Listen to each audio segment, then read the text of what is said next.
I mean, I want you to start by taking a moment to just imagine the ultimate backup plan. Right. And we aren't talking about a corrupted hard drive here. Oh, no, definitely not. Yeah. I'm talking about a backup plan for the end of the world. Imagine a worst case scenario. You know, the unthinkable has happened. Ground communications are entirely wiped out. The grid is down. Yeah, the grid is down, and the nation's most critical command infrastructure is completely dark. In a nightmare scenario like that, how does the military actually maintain control? How do they communicate with submarines hiding quietly in the darkest depths of the ocean? Right, or command missile silos when the primary ground centers are just gone. Today, we're bringing you into a highly classified, incredibly fascinating world. We're talking about America's airborne nuclear command and control aircraft. You might have heard them referred to as doomsday planes. And the crazy thing is, they are flying above you right now. Maintaining this invisible net of security 24 hours a day, 365 days a year. It really is an invisible net, and that is exactly the focus of today's session. Treat this like a masterclass in strategic deterrence and aeronautical engineering. By the time we wrap up, you're going to understand exactly how the military maintains an unbroken, fail-safe chain of communication with its nuclear triad from the sky. We're going to explore the extreme, almost unbelievable engineering required to make this happen, The intense physical toll it takes on both the aircraft and the crews. and how these vital platforms are actively being modernized to face the threats of the mid-21st century. It's a topic that blends high-stakes geopolitics with some of the most complex physics imaginable. Okay, let's unpack this. But first, if you are enjoying this video, please watch it until the end.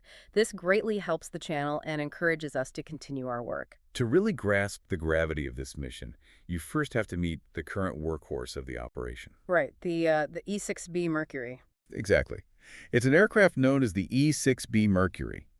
Now, if you saw it sitting on a tarmac from a distance, you might actually mistake it for an older, retro commercial airliner. Because it's essentially a heavily modified Boeing 707-320. Yeah. Wait, a Boeing 707? Like the iconic passenger jets from the mid-20th century? Exactly like that. What's historically unique about this specific airframe is that the original version, the E-6A, was introduced back in 1989. So it's the very last new derivative of the Boeing 707 ever built. He took this classic, historically proven commercial airframe, completely hollowed it out, and transformed it. Into a flying fortress of communication. It is specifically designed from the inside out to survive the devastating electromagnetic pulse of a nuclear detonation. So we have this heavily armored, hollowed-out 707 up in the air. But what is it actually doing up there? Because from what I understand, this single aircraft is juggling a lot of responsibility. It is juggling an unprecedented amount of responsibility. What makes the E-6B so incredibly unique in the military's arsenal is that it wears two completely different hats. Right. It handles two distinct no-fail missions for two entirely different branches of the military at the exact same time, First, you have the Navy's mission. which is called TACAMO. That stands for Take Charge and Move Out. The TACAMO mission is all about relaying critical commands to the fleet of ballistic missile submarines. The SSBNs. Yeah, the ones that are running silent and deep underwater. And second, you have the Air Force's mission, known as Looking Glass. Or the Airborne Command Post. This mission is focused on commanding and controlling the silo-based intercontinental ballistic missiles. The ICBMs. Exactly. As well as the strategic nuclear bomber fleet. So you have one plane carrying two massive civilization-ending responsibilities. That sounds like an insane amount of pressure for one airframe. Why do we need this duplicated in the sky? Why not just rely on the massive, highly secure bunkers on the ground? If we connect this to the bigger picture, you have to look at the foundational doctrine of nuclear deterrence. The entire concept of deterrence relies on the absolute certainty that if the United States is attacked, it possesses the guaranteed capability to strike back. There can be no doubt in an adversary's mind. Now, the primary ground stations, like the Global Operations Center, located at Offutt Air Force Base in Nebraska, are incredibly sophisticated. But they're also fixed targets. In a theoretical decapitating first strike, they are highly vulnerable because the enemy knows exactly where they are. So the E-6B Mercury exists to literally mirror those ground-based capabilities in the sky. It's an airborne duplicate. By having this capability constantly airborne or sitting on high alert, it guarantees a retaliatory strike, which fundamentally changes the strategic calculus for any adversary. It makes a surprise attack on the U.S. strategically unwinnable. Because you can't wipe out a command center that is constantly moving at 500 miles per hour at 40,000 feet. Here's where it gets really interesting. Let's talk about the physics of actually pulling this off, because it blows my mind. Think about the Navy side of the mission, the TACAMO mission, communicating with a submerged submarine.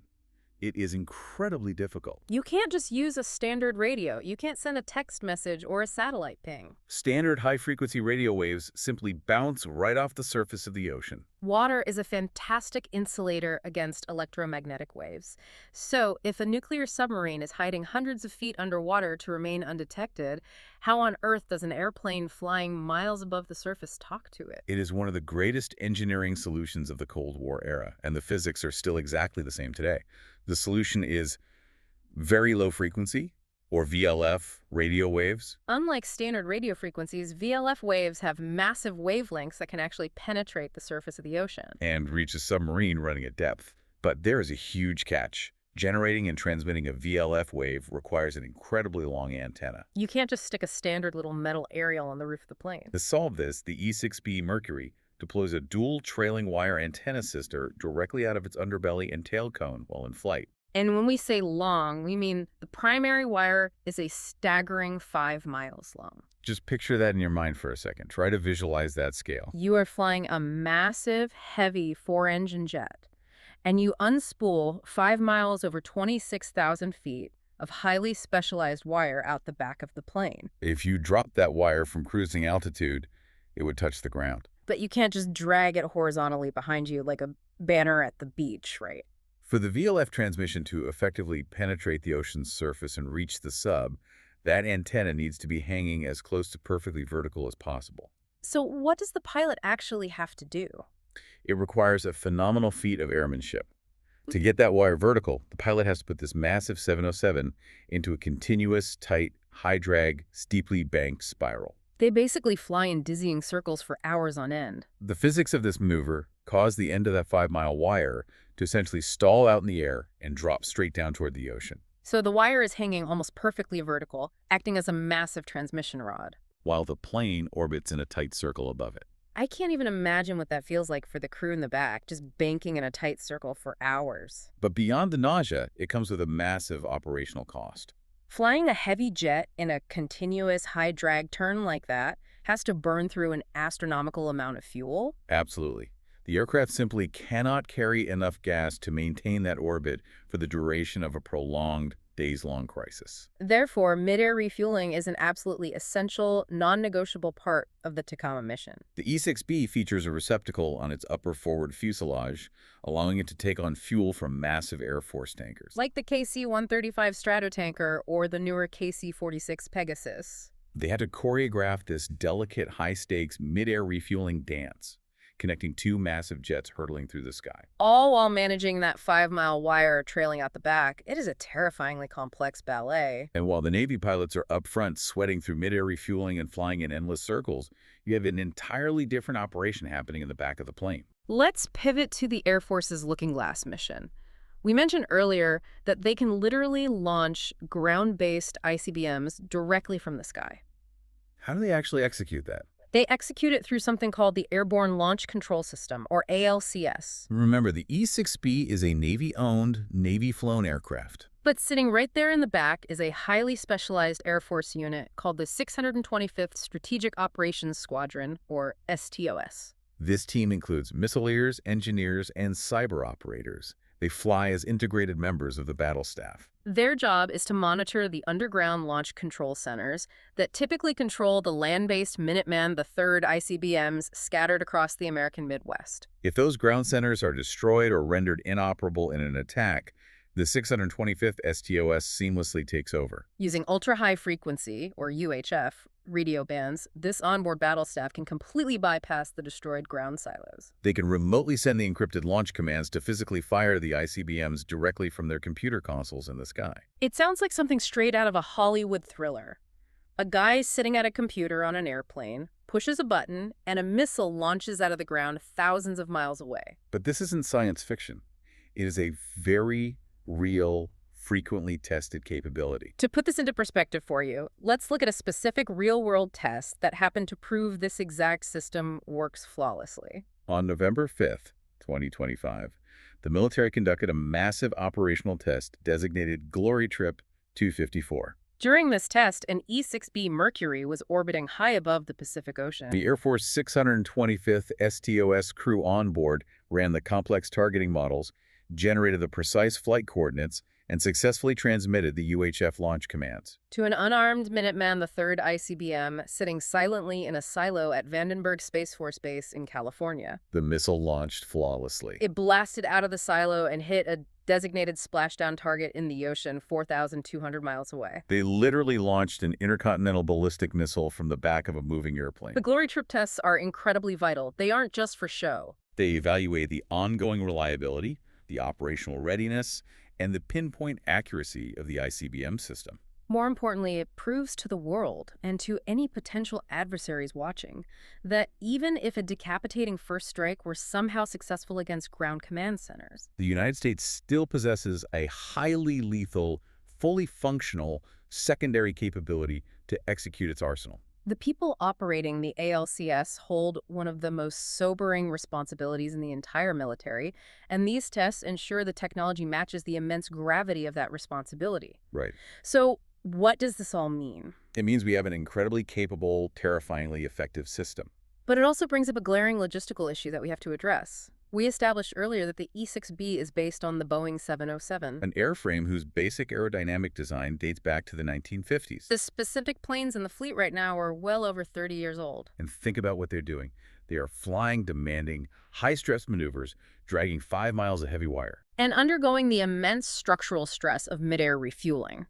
How on earth does the military keep a fleet of aging 1980s airframes structurally sound, technologically relevant, and ready for a 21st century worst-case scenario at a moment's notice? That is the million-dollar question, and answering it requires an aggressive, highly orchestrated modernization effort. Right now, the entire fleet is undergoing what is called the Block 2 modification. This is a massive $111 million integrated modification and maintenance contract, or IMMC. The contract was awarded to Northrop Grumman, and the work is being painstakingly done at their specialized aircraft maintenance and fabrication center down in Lake Charles, Louisiana. The technology upgrades are substantial. They're ripping out all the heavy, outdated legacy systems and installing a modern 64-bit Linux-based mission computers. Known as the MCS-10. They're adding new, high-speed, multi-role tactical common data links, MRTCDL. Which allows the aircraft to connect to secure military networks at massive bandwidth speeds while in flight. And crucially, they are significantly upgrading the electromagnetic pulse, or EMP, hardening of the aircraft to ensure those new computers survive a nuclear environment.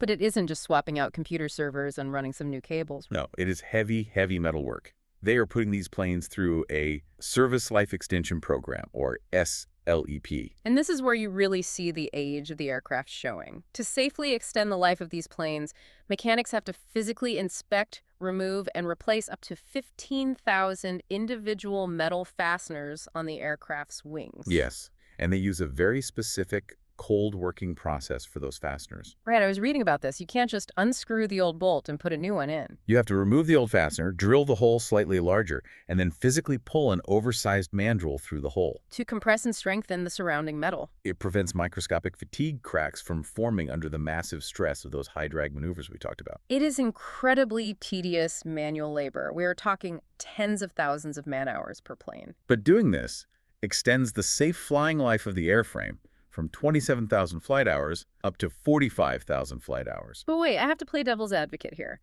With all that manual labor, 15,000 cold-worked fasteners, ripping out computers, hardening the hull, how long does this actually take? Because the Navy only has 16 of these aircraft in total. That was exactly the crisis the Navy faced. Initially, taking one of these highly specialized planes out of the sky for these Block 2 modifications was taking a staggering 475 days. Wait, 475 days, almost a year and a half, just to upgrade one single plane.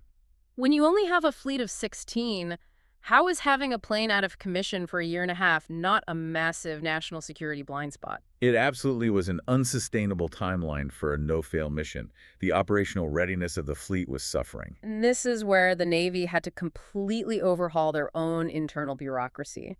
They instituted a massive management philosophy they call get real, get better. Previously, they had three different contractors stumbling over each other, waiting on different parts of the modification. The Navy consolidated the entire engineering process under one single prime contractor, Northrop Grumman. They adopted a relentless, performance-to-plan mindset, applying aggressive private sector efficiency metrics to a military maintenance program. They instituted weekly heads-up display, or HUD, meetings. And from what I understand, these HUD meetings weren't just your standard corporate status updates.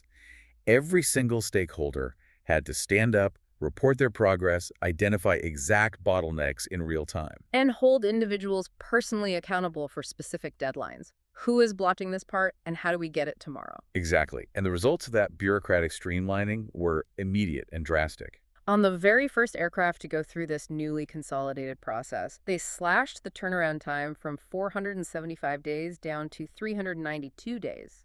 On the second aircraft, which was delivered in late 2023, they beat their own record again, turning the plane around in just 255 days. Their ultimate target, which they are rapidly approaching, is a hyper-efficient 180-day turnaround time. So by fixing their own internal processes, they are keeping more doomsday planes on alert and in the sky where they belong. That is a massive improvement. But even with a 180-day turnaround, and even with 15,000 brand new wing fasteners, the harsh reality of physics is that a Boeing 707 cannot fly forever. Eventually, metal fatigue wins. The 1950s engineering can only be pushed so far. So that leads us to the ultimate question: what replaces the E-6B Mercury? We know this mission isn't going away anytime soon, so what is the military building right now to take its place? The future of this mission represents a massive strategic shift in how the military handles airborne command and control. The Navy is currently running the TACAMO recapitalization program to field the successor to the E-6B. In August of 2025, they officially named this new aircraft the E-130J Phoenix II. As the name suggests, it is a massive departure from the commercial jet airliner platform. They are moving to a heavily militarized Lockheed Martin C-130J-30 Super Hercules. This is a lengthened four-engine turboprop aircraft. The C-130 platform is legendary in the military for its ruggedness. Interestingly, the original TACAMO aircraft back in the 1960s were actually based on older C-130s. So the Phoenix II name is very fitting.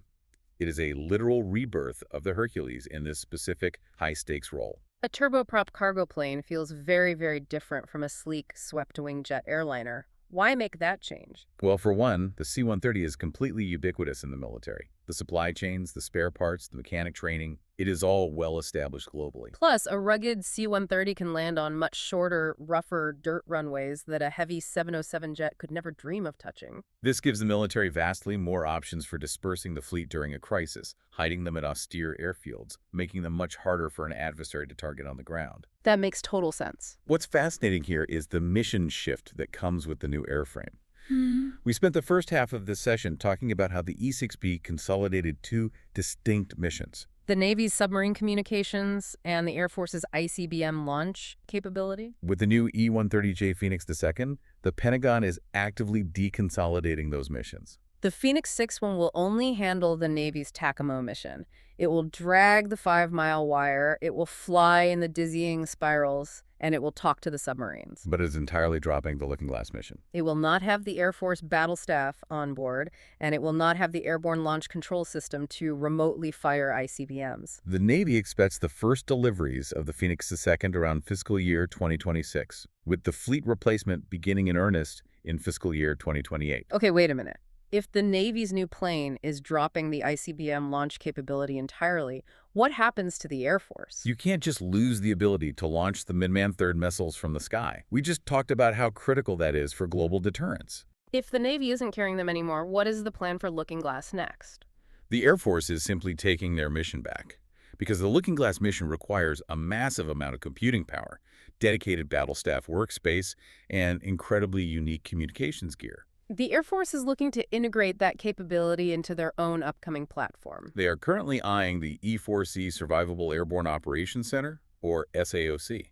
This is a staggering program being developed by Sierra Nevada Corporation. Unlike the rugged tactical turboprop C-130, the E-4C is going to be an absolute behemoth. It's being built on second-hand, heavily modified Boeing 747-8i jumbo jet airframes. The plan is for this massive E-4C fleet to potentially absorb the Airborne ICBM launch role in the 2030s, as the venerable E-6B Mercury is finally permanently retired. It is incredible to think about the logistics, the engineering, and the grand strategy playing out over decades here. We are watching the military take a unified, dual-hatted aircraft that squeezed two incredibly demanding missions into one aging hull and split it back into two distinct, highly specialized platforms. A tactical turboprop for the Navy and an intercontinental jumbo jet for the Air Force to carry us through the middle of the 21st century. I really want to thank you for attending today's session. Yep. We've covered a ton of ground, from the awe-inspiring engineering of deploying a 5-mile trailing wire out of a jet to the strategic necessity of an airborne ICBM launch. To the massive industrial effort required just to keep this invisible, fail-safe net flying above us every single day to maintain global deterrence. Yes, absolutely. This raises an important question for you to consider long after this session ends. We have talked extensively about the human element, the pilots flying the spirals, the battle staff turning the keys. Right. But as the military splits these missions back into separate aircraft, and as technology continues to rapidly advance at a breakneck pace, how will the integration of artificial intelligence and automated threat assessment change the role of the human battle staff in the sky? That is a wild thought. If AI can process complex threat matrices and execute launch protocols infinitely faster than a human operator, will the ultimate decision-making nodes of the future eventually become fully unmanned, autonomous drones circling silently in the stratosphere? It is a profound ethical and strategic question for the next generation of deterrence. If viewers enjoyed the video, they can subscribe to the channel, activate the notification bell to be notified about new videos, click the like button, and share the video with their colleagues as this helps us maintain the channel. Thank you.